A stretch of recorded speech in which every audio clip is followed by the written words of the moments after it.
how to enable or disable autoplay video on Canva. Hello everybody. In order to do so, you may follow up the simple steps.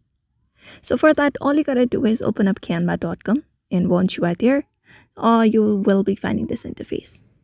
Now from the given interface, you need to look out for your profile icon in the bottom left corner. You can go ahead and look out on this menu at the left side of your screen. You can just go ahead and open up your profile in the very last option from your screen. Go ahead and click on it. Just go ahead and click on it.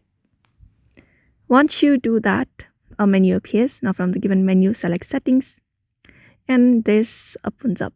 So previously we used to have that option right under your profile. When we used to scroll down under this your profile section, we used to have an option of autoplay, but right now it has been moved to accessibility. The accessibility option has been moved at the left side of your screen right under your profile login option, so you can go ahead and access that. Once you are there, all you gotta do is simply scroll down, and there you should be finding option of autoplay videos.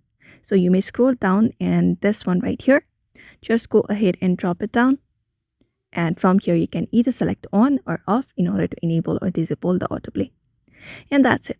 So that is it for now. You may follow up this method in order to do that. So I hope this video was helpful. Give it a thumbs up and subscribe for more tips and tutorials, and we will see you in another video.